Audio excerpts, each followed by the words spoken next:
हर कली में सो रहा है भौरे का मधुर गान। आज मैं सुना रहा हूँ सुप्त तान गुप्त गान। गुन गुन गुन मधुर मधुर गुन गुन गुन। क्या लिखूं, कैसे लिखूं? अरे क्या लिखूं, कैसे लिखूं? अरे क्या बात है तुक्केबाज भैया, इतना परेशान काहे हैं? अरे क्या बताएं मनोहर भैया, इतना दिन से हम कोई नया गीत या कविता लिखना चाहते हैं, लेकिन कोई मुद्दा ही समझ में नहीं आता है। मैं भी उदास हूँ, मेरी कलम भी उदास है। क्या लिखूं, कैसे लिखूं? अरे छोड़ो, इतना परेशान ना हो। चलो मुखिया जी के यहाँ चलते हैं, हो सकता है वहीं कोई गीत मिल जाए। हाँ, ये अच्छी बात है। चलो चलो जल्दी चलते हैं।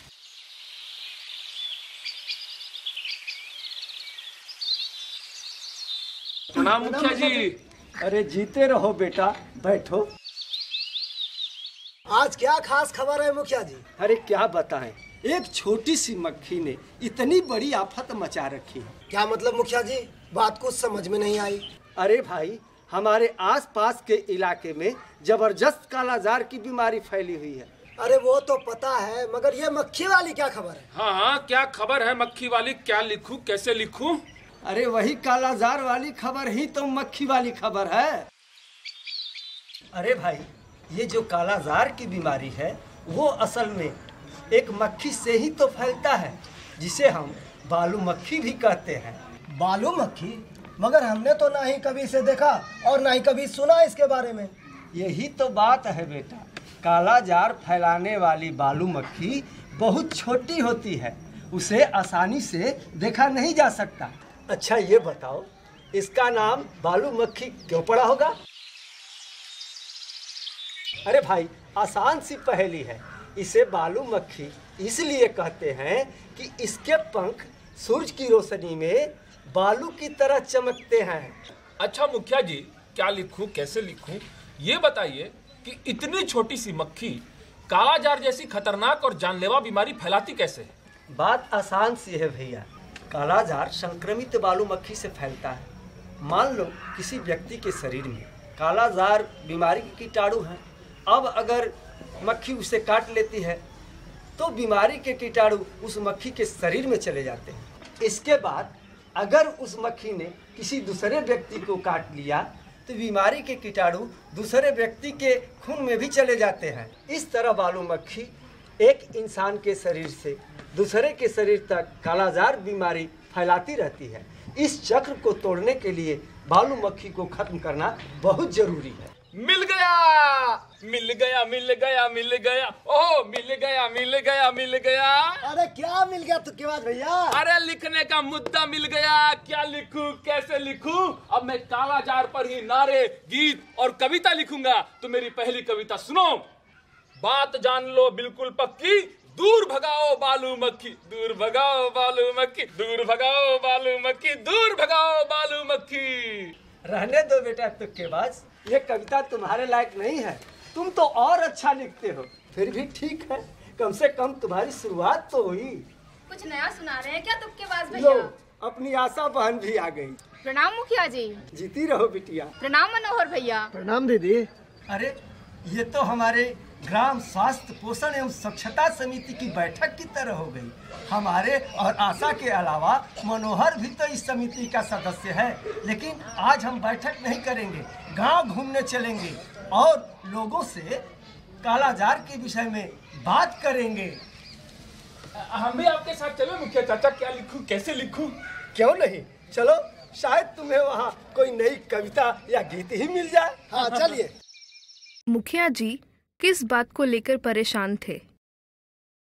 कालाजार की बीमारी कैसे फैलती है?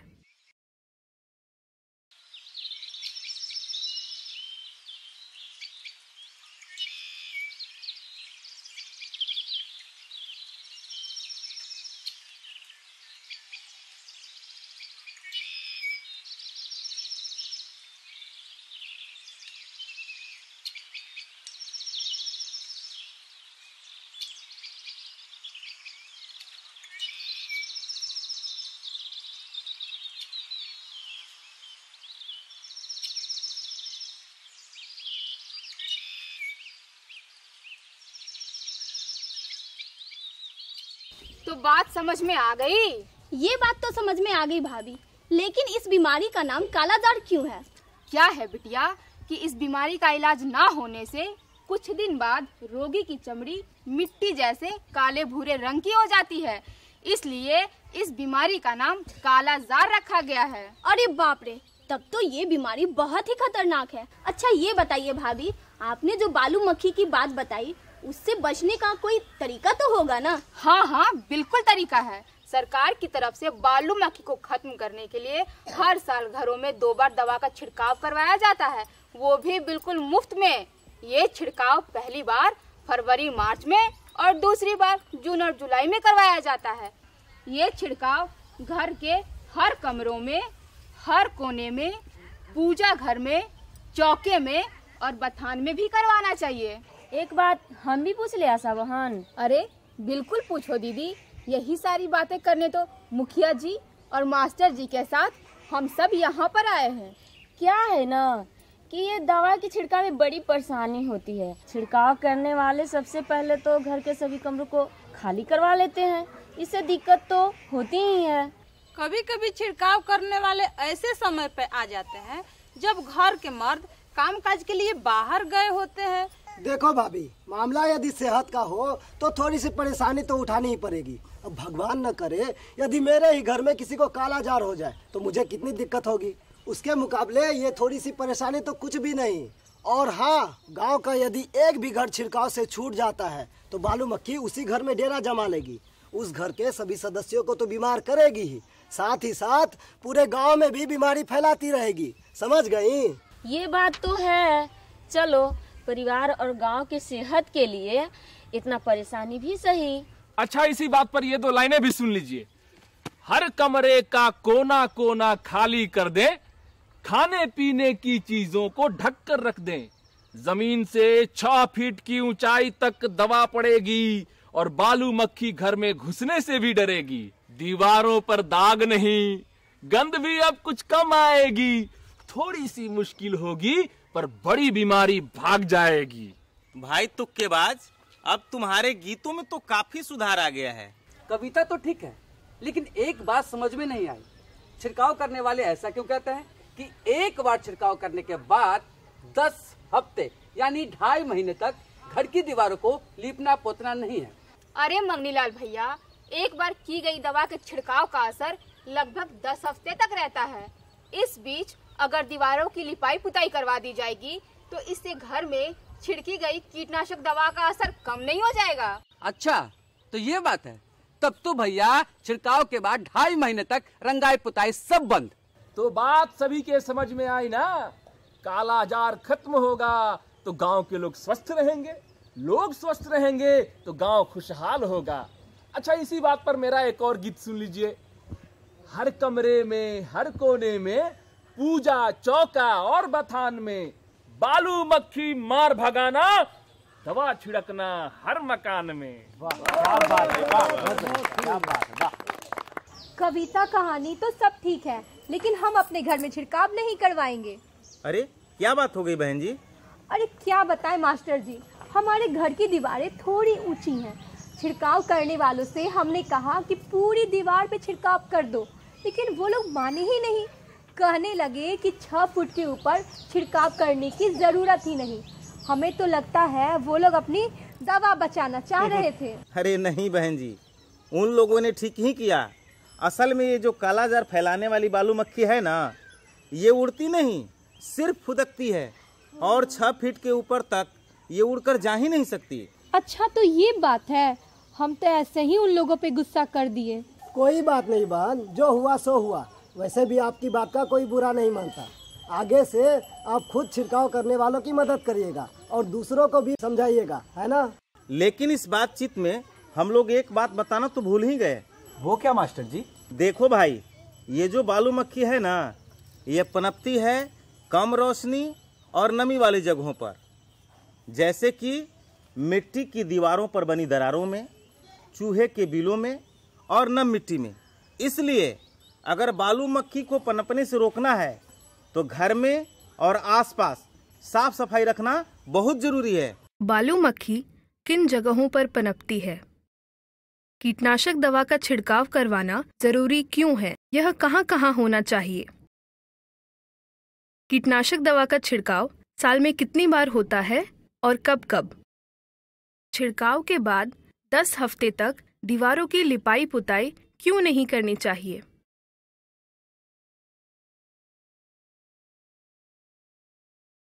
बालू मक्खी से बचने के लिए 6 फीट की ऊंचाई तक ही छिड़काव करवाना काफी क्यों है? महिलाओं ने छिड़काव से होने वाली कौन कौन सी दिक्कतें गिनाई? मास्टर जी ने उन्हें क्या बताया?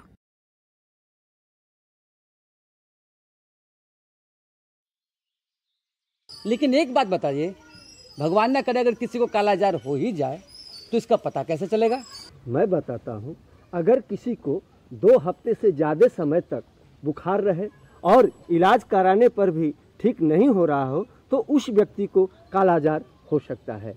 इस बीमारी में शरीर में खून की कमी हो जाता है, वज़न घट जाता है और कमजोरी भी हो जाती है। इसमें मरीज का लीवर और तिल्ली बढ़ जाता है। ज्यादा दिन होने से हाथ, पैर और पेट की चमड़ी काली होने लगती है और बाल भी झड़ने लगते हैं। कालाजार होने से मरीज की बीमारियों से लड़ने की ताकत कम हो जाती है। इससे मरीज को दूसरी बीमारियां होने का खतरा भी बढ़ जाता है। अगर सही समय पर संपूर्ण इलाज ना कराया जाए तो कालाजार जानलेवा भी हो जाता है। आशा बहन बिल्कुल ठीक बोल रही है। मेरी बिटिया को महीने भर से बुखार था। मैं उसे इलाज के बजाय ओझा के पास लेकर गई। उसका तो कोई असर नहीं हुआ बल्कि बहुत खर्च हो गया। नर्स दीदी और आशा बहन के बहुत समझाने पर मैं उसे सदर अस्पताल लेकर गई। उनका डर सही निकला। जांच हुई तो पता चला कि कालाजार ही था, लेकिन फिर ज्यादा दिक्कत नहीं हुई। इलाज में 2-2.5 घंटे का समय लगा और मैं दिन ही दिन अपने गांव वापस आ गई और मेरी बिटिया ठीक हो गई। अब अगले 6 महीने तक मैं बीच बीच में आकर देखती रहूंगी बिटिया ठीक है या नहीं। अच्छा आशा बहन, अब बात सभी को समझ में आ गई ना कि अगर किसी को भी 2 हफ्ते से ज़्यादा समय तक बुखार रहे तो उसे तुरंत पास के स्वास्थ्य केंद्र पर लेकर जाएं। और अब तो कालाजार का नया इलाज आ गया है। बस एक ही दिन में और एक ही बार में कालाजार का पूरा इलाज हो जाता है। इसमें भी सिर्फ 2-2.5 घंटे का समय लगता है और मरीज ठीक हो जाता है। ये इलाज सदर अस्पताल और चुने हुए प्राथमिक स्वास्थ्य केंद्रों में उपलब्ध है।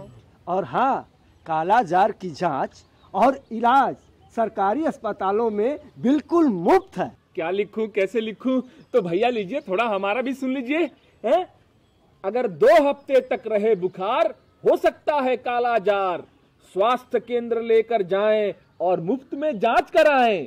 फिर हुई जांच और उसमें निकला कालाजार तो एक ही दिन में मुफ्त में होगा सब उपचार। ध्यान लगाकर सुन लो भाई, कहता तुक्केबाज है, बड़ी सी बीमारी पर पक्का इलाज है।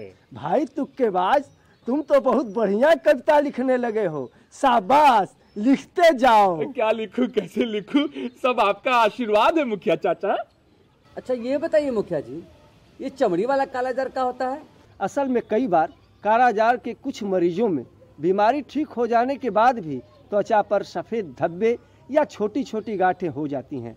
इससे पता चलता है कि हालांकि वह व्यक्ति ठीक हो गया है, फिर भी उसके शरीर में कालाजार के कीटाणु मौजूद हैं। इसे ही चमड़ी वाला कालाजार यानी PKDL कहते हैं। PKDL वाले किसी व्यक्ति को अगर बालू मक्खी काट ले तो कीटाणु मक्खी के शरीर में आ जाते हैं और फिर मक्खी लोगों को काटकर उन तक ये बीमारी पहुंचाती रहती है।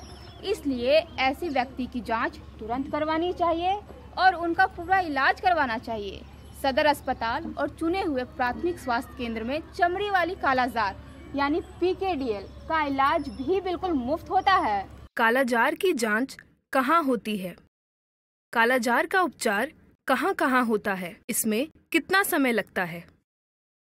क्या कालाजार की जांच और उपचार में कोई खर्च आता है? चमड़ी वाला कालाजार क्या होता है? इसका इलाज कहाँ होता है?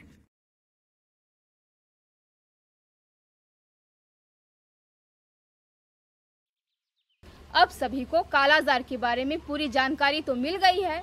अब मिलकर हम सबको अपने अपने घरों में दवा का छिड़काव करवाना होगा और साथ ही अगर किसी को 2 हफ्ते से ज्यादा बुखार हो तो तुरंत उसकी जांच करवानी होगी, ठीक है ना?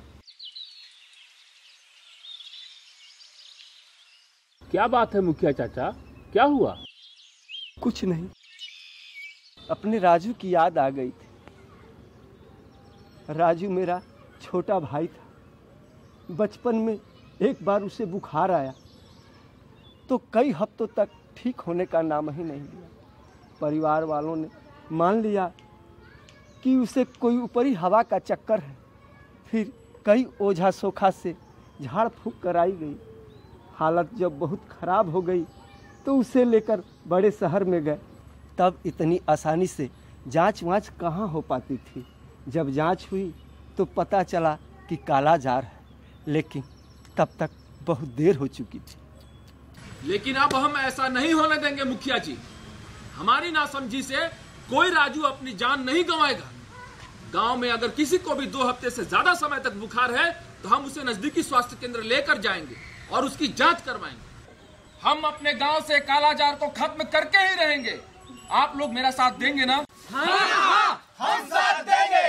ए भैया ए बहनी ए बबुआ ए बबुनी मिली जुली आई कालाजार मिटाई, कालाजार मिटाई, कालाजार